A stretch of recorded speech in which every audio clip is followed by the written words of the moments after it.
اعوذ باللہ من الشیطان الرجیم بسم اللہ الرحمن الرحیم رب اشرح لی صدری ویسر لی امری واحلل عقدۃ من لسانی یفقہوا قولی۔ السلام علیکم لسنر، آج کی سیریز میں ہم جانیں گے دجال کا ظہور اور وہ کتنا عرصہ رہے گا، دجال کے ظہور سے پہلے کیا واقعات رونما ہوں گے، اس کا فتنہ کیسا ہوگا، کون لوگ اس کا ساتھ دیں گے، وغیرہ وغیرہ۔ نبی پاک صلی اللہ علیہ وسلم نے فرمایا، دجال کے آنے سے پہلے 3 سال بہت سخت گزریں گے۔ اللہ تعالیٰ آسمان کو حکم دے گا کہ وہ 1/3 بارش روک لے اور زمین سے کہے گا 1/3 پیداوار روک لے۔ دوسرے سال اللہ تعالیٰ آسمان کو حکم دے گا کہ 2/3 بارش روک لے اور زمین سے کہے گا کہ 2/3 پیداوار روک لے۔ تیسرے سال آسمان کو حکم ہوگا کہ کچھ بھی پانی نہ برسائے اور زمین کو حکم ہوگا کہ کچھ بھی پیدا نہ کرے۔ نبی صلی اللہ علیہ وسلم فرماتے ہیں کہ ہر شے مر جائے گی، گائے، بھینس، چرند پرند وغیرہ، سوائے اس کے جس کو اللہ تعالیٰ زندہ رکھنا چاہے۔ دجال کے ظہور سے پہلے حضرت امام مہدی علیہ السلام آئیں گے۔ پوری دنیا کے علماء مل کر انہیں ڈھونڈیں گے اور وہ حج کا موقع ہوگا۔ مسلمانوں کے پاس اس وقت کوئی لیڈر نہیں ہوگا۔ مسلمان 3 حصوں میں بٹ جائیں گے۔ 1/3 مہدی علیہ السلام کو نہیں مانیں گے، یعنی ان کے ظہور کا یقین نہیں کریں گے۔ ظاہر سی بات ہے، آج اگر ہمیں کوئی آ کر کہے گا کہ مہدی علیہ السلام کا ظہور ہو گیا تو انسانی دماغ اتنی جلدی ماننے کو تیار نہیں ہوگا جب تک کوئی نشانی یا ثبوت نہ دیکھ لے یا کسی صحیح ذرائع سے پتہ نہ چلے۔ باقی 2/3 میں سے 1/3 جنگ میں شہید ہو جائیں گے، اور نبی صلی اللہ علیہ وسلم نے فرمایا، روئے زمین پر ان سے بہتر کوئی شہید نہیں ہوگا، اور ان میں سے جو 1/3 بچ جائیں گے وہ ایسے اہل ایمان ہوں گے جن کے ایمان کو کوئی چیز ڈگمگا نہیں سکے گی۔ پھر انہی لوگوں پر دجال کا ظہور ہوگا۔ دجال کیسے ظاہر ہوگا؟ دجال جب ظاہر ہوگا وہ شدید غصے کی حالت میں ہوگا۔ اسی غصے کی حالت میں اس کی زنجیر ٹوٹ جائے گی اور وہ اپنی قید سے آزاد ہوگا۔ زمین پر اس کی رفتار صحیح مسلم کے حوالے سے حدیث ہے کہ زمین پر بادل کو ہوا جس رفتار سے لے کر چلتی ہے اتنی تیزی سے وہ چلے گا۔ آپ صلی اللہ علیہ وسلم نے فرمایا، وہ اس بارش کی طرح ہوگا جس کو تیز ہوا لے کر چلتی ہے۔ دجال جہاں سے گزرے گا چشمے سوکھ جائیں گے، بستیاں ویران ہو جائیں گی، چیزیں تباہ و برباد ہو جائیں گی۔ حضرت نواز بن سمعان رضی اللہ عنہ فرماتے ہیں، ایک دن نبی صلی اللہ علیہ وسلم نے دجال کا ذکر فرمایا اور نصیحت کی کہ اے اللہ کے بندوں، ثابت قدم رہنا۔ ہم نے عرض کیا، دجال کتنی مدت تک زمین میں رہے گا؟ آپ صلی اللہ علیہ وسلم نے ارشاد فرمایا، 40 روز، جس میں سے پہلا دن 1 سال کے برابر ہوگا، دوسرا دن 1 مہینہ اور تیسرا دن 1 ہفتے کے، باقی 37 دن نارمل دن کی طرح ہوں گے۔ صحابیوں نے پوچھا، جب ایک دن 1 سال کا ہوگا تو کیا نمازیں بھی اس وقت 5 وقت کی ہوں گی؟ آپ صلی اللہ علیہ وسلم نے فرمایا، نہیں، اس وقت اندازے سے اپنی نماز پڑھ لینا۔ اس سے سمجھ میں آتا ہے کہ جو 40 دن میں سے پہلا دن ہوگا وہ 1 سال کے برابر ہوگا۔ اب لوگ سوچیں گے کہ ایک دن کیسے 1 سال کے برابر ہوگا؟ تو ہو سکتا ہے کہ اللہ تعالیٰ زمین کو حکم دے اور وہ اپنے محور پر گھومنا بند کر دے اور سال بھر تک سورج نہ ڈوبے۔ ایسا ہو سکتا ہے، اس کی پاسبلٹی ہے۔ ہمیں نارتھ پول اور ساؤتھ پول کے بارے میں معلومات ہے کہ وہاں 6 مہینے دن اور 6 مہینے رات ہوتی ہے، یعنی 6 مہینے سورج ڈوبتا ہی نہیں ہے یا 6 مہینے سورج نکلتا ہی نہیں ہے۔ تو وہاں کے لوگ اندازے سے روزہ نماز کرتے ہیں، اندازے سے اپنے سارے کام کرتے ہیں۔ بالکل اسی طرح یہاں بھی ہو سکتا ہے اس لیے نبی صلی اللہ علیہ وسلم نے کہا کہ ایک سال کو 5 میں ڈیوائڈ کر کے نماز نہیں پڑھنا، بلکہ اپنے اندازے سے وقت کا پتہ لگانا اور نماز پڑھنا۔ دجال کے فتنے کے بارے میں مسلم شریف میں ہے کہ حضرت ابو ہریرہ رضی اللہ عنہ فرماتے ہیں، نبی صلی اللہ علیہ وسلم نے ارشاد فرمایا کہ کیا میں دجال کے بارے میں ایسی بات نہ بتاؤں جو کسی نبی نے آج سے پہلے اپنی امت کو نہ بتائی؟ وہ یہ ہے کہ دجال کانا ہوگا اور اپنے ساتھ جنت اور جہنم جیسی چیزیں لے کر آئے گا۔ جسے وہ جنت کہے گا وہ جہنم ہوگی، اور جسے جہنم کہے گا وہ جنت ہوگی۔ دجال آسمان سے بارش برسائے گا، زمین سے گھاس اور اناج وغیرہ اگائے گا، جانور سے پہلے سے زیادہ دودھ دینے لگیں گے، یعنی ایک جانور صبح کو چارہ چرنے جائے گا اور جب واپس آئے گا اپنی جگہ پہ تو اس کے تھن دودھ سے بھرے ہوئے ہوں گے۔ دجال لوگوں کو مار دے گا اور دوبارہ زندہ بھی کرے گا۔ دجال کا فتنہ اتنا شدید ہوگا کہ سارے لوگ اس کے بہت سارے لوگ اس کے پیروکار یا اس کے ماننے والے ہو جائیں گے اور اس پر ایمان لے آئیں گے، کیونکہ یہ ایسے معجزے دکھائے گا جسے دیکھ کر لوگ اپنے ایمان سے ہاتھ دھو بیٹھیں گے۔ اب یہاں سوال یہ اٹھتا ہے کہ دجال کا فتنہ اتنا شدید ہوگا تو اللہ تعالیٰ نے اسے ظاہر کیوں فرمایا یا اسے دنیا میں کیوں بھیجا؟ محققین کا کہنا ہے کہ لوگوں کی آزمائش کے لیے اللہ تعالیٰ دجال کو بعض کاموں کی قدرت دے گا۔ جس طرح اللہ تعالیٰ نے لوگوں کی آزمائش کے لیے شیطان کو وسوسے ڈالنے کا اختیار دیا ہے، لہٰذا دجال کے ان کاموں سے لوگوں کو غلط فہمی نہیں ہونی چاہیے کہ واقعی اس کے پاس خدائی اختیارات ہوں گے۔ اگر ایسا ہوتا تو وہ اپنی کانی آنکھ صحیح کر لیتا یا دونوں آنکھوں کے درمیان لکھا کافر ہی مٹا دیتا۔ دجال کا خروج لوگوں کی آزمائش کے لیے ہوگا تاکہ یہ پتہ چلے کہ کون اللہ تعالیٰ پر ایمان رکھتا ہے اور کون دجال پر ایمان لاتا ہے۔ قرآن شریف میں اللہ تعالیٰ فرماتے ہیں، سورہ ملک کی آیت ہے، هُوَ الَّذِي خَلَقَ الْمَوْتَ وَالْحَيَاةَ لِيَبْلُوَكُمْ أَيُّكُمْ أَحْسَنُ عَمَلًا۔ وہی وہ ذات ہے جس نے موت اور زندگی پیدا کی تاکہ وہ جان سکے کہ تم میں سے کس کا عمل بہتر ہے۔ ظہور دجال کے بعد کسی کا ایمان لانا قابل قبول نہیں ہوگا، یعنی توبہ کے دروازے بند ہو جائیں گے۔ یہاں پر یہ بتاتے چلوں کہ قیامت سے پہلے جو بڑی نشانیاں ظاہر ہوں گی ان میں سے سورج کا مغرب سے طلوع ہونا، دجال کا ظاہر ہونا اور دابۃ الارض کا نکلنا۔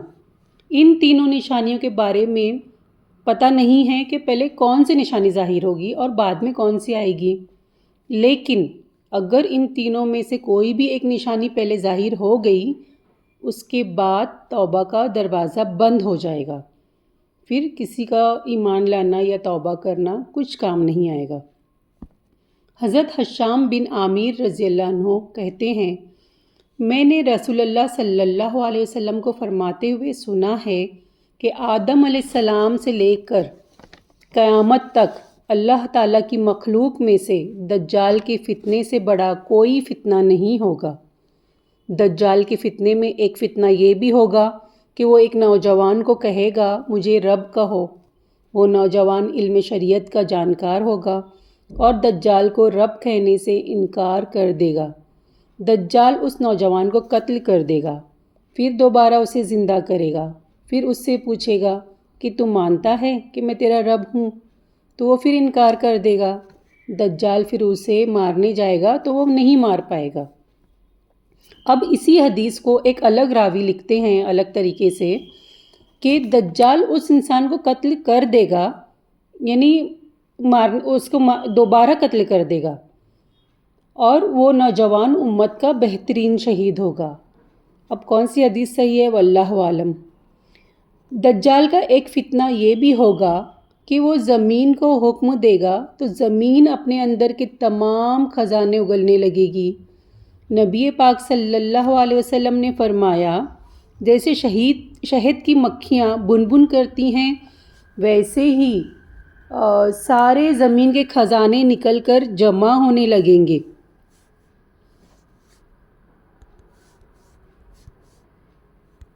دجال کے سپورٹر کون ہوں گے؟ کون لوگ اس کا ساتھ دیں گے؟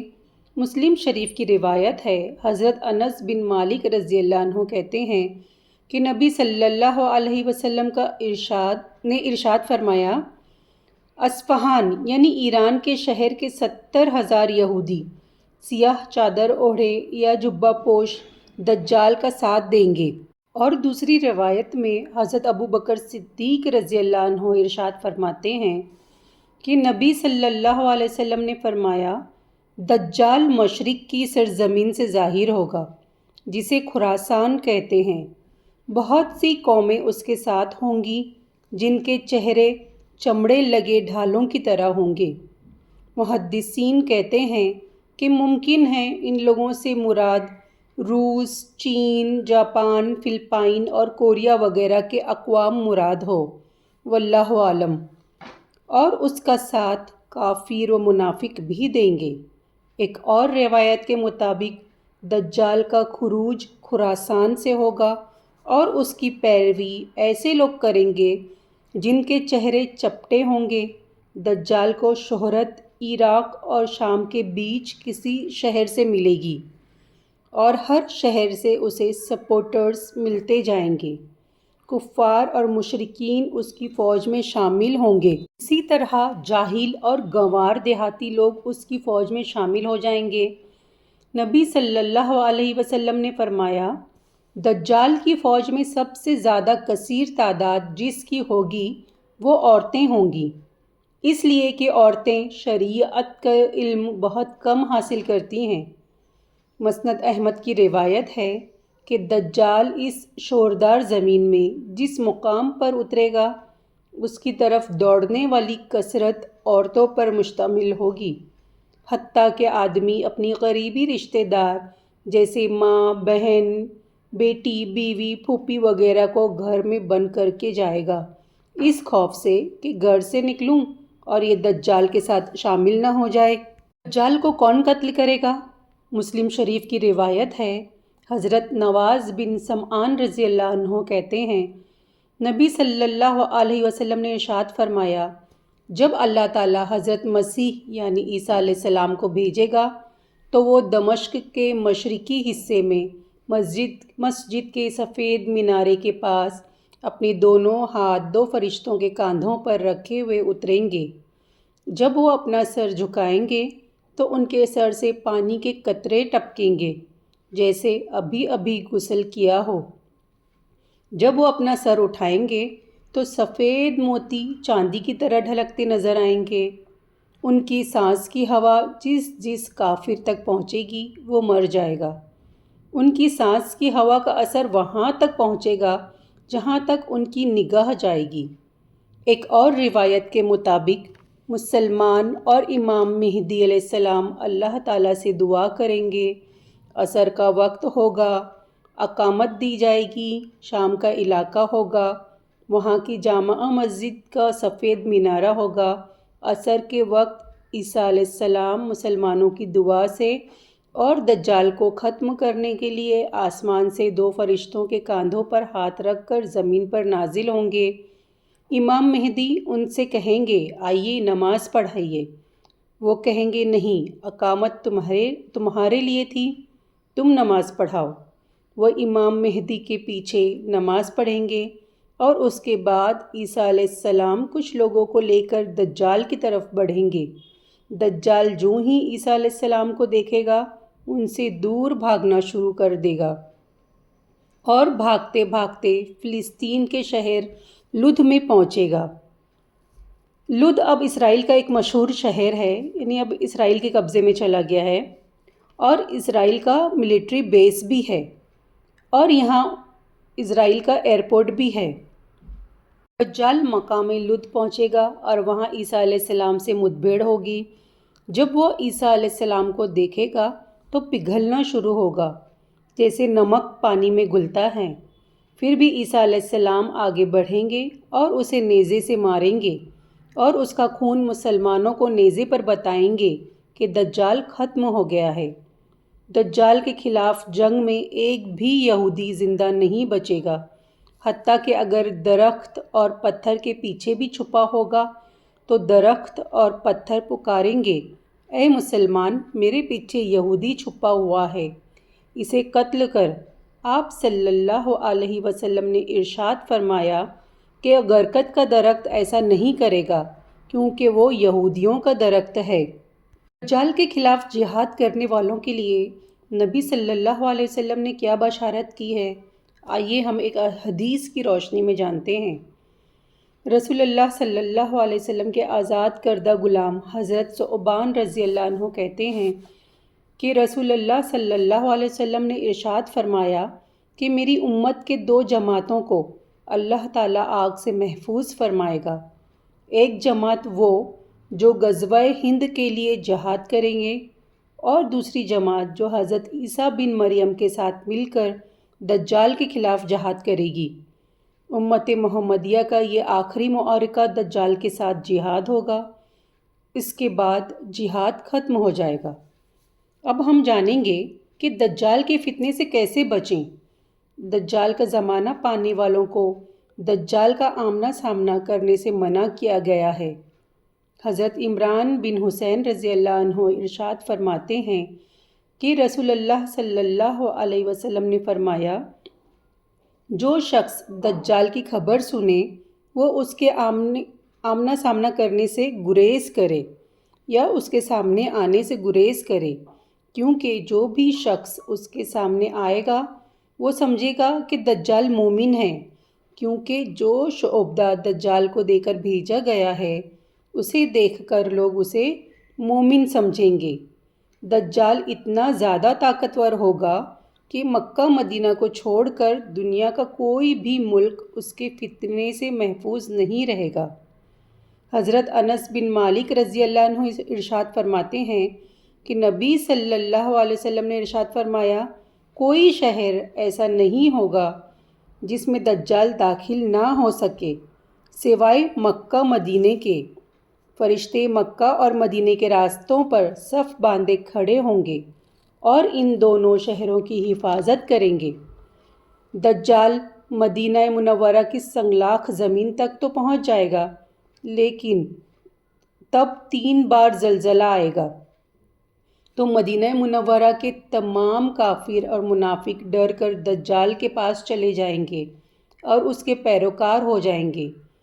ایک اور حدیث کے مطابق نبی صلی اللہ علیہ وسلم نے ارشاد فرمایا، جب آپ کو پتہ چلے کہ دجال کا ظہور ہو گیا ہے تو آپ نے اس کی طرف نہیں جانا بلکہ اس سے دور بھاگنا، کیونکہ ایک شخص کہے گا، میں تو صاحب ایمان ہوں، میں اس کی باتوں میں نہیں آؤں گا، پر وہ جائے گا اور اس کے فتنے کا شکار ہو جائے گا۔ دجال سے بچنے کے لیے اللہ تعالیٰ سے مدد طلب کریں، اللہ تعالیٰ کے اسماء اور صفات کا علم جانیے، کیونکہ جو بھی یہ علم رکھے گا وہ دجال پر ایمان نہیں لائے گا۔ نبی صلی اللہ علیہ وسلم نے فرمایا، سورہ کہف پڑھا کرو، یہ دجال سے محفوظ رکھے گی۔ ایک اور روایت میں کہا ہے کہ سورہ کہف کی پہلی 10 آیت یاد کر لو، یہ دجال سے محفوظ رکھے گی۔ ایک دوسری روایت میں ہے، نبی صلی اللہ علیہ وسلم نے فرمایا، اگر دجال کسی کے سامنے آ جائے تو وہ سورہ کہف کی 10 آیتیں پڑھے اور حقارت سے اس کی طرف تھوکے۔ نماز کے قاعدے میں دجال کے فتنے سے بچنے کی دعا کریں، دجال کے بارے میں لوگوں کو یاد دلاتے رہیں، اس کے فتنے، اس کے دھوکے کے بارے میں، کیونکہ حدیث میں آیا ہے کہ لوگ جب دجال کو بھول جائیں گے، اس کے بارے میں بات کرنا چھوڑ دیں گے، تب دجال کا ظہور ہوگا۔ مسلمانوں کو چاہیے کہ وہ علم شریعت حاصل کریں اور ایمان والے دجال سے لڑائی کے لیے تیار رہیں تاکہ دجال اور اس کی فوج سے لڑیں۔ حضرت عائشہ صدیقہ رضی اللہ عنہ ارشاد فرماتی ہیں، نبی صلی اللہ علیہ وسلم نماز میں درود شریف کے بعد یہ دعا مانگا کرتے تھے، اے اللہ، میں تیری پناہ مانگتا ہوں عذاب قبر سے، مسیح دجال کے فتنے سے، زندگی اور موت کے فتنوں سے، گناہ اور قرض سے۔ اسے بخاری اور مسلم نے روایت کیا ہے۔ ابو درداء رضی اللہ عنہ سے روایت ہے، نبی پاک صلی اللہ علیہ وسلم نے ارشاد فرمایا، جس نے سورہ کہف کی پہلی 10 آیت یاد کر لی تو وہ فتنہ دجال سے بچا لیا جائے گا۔ اللہ تعالیٰ سے دعا ہے کہ وہ ہمیں اور ہماری نسلوں کو فتنہ دجال سے محفوظ رکھے، صوم و صلات کا پابند بنائے، سنتوں پر عمل کرنے والا بنائے اور ہماری دنیا و آخرت سنوار دے۔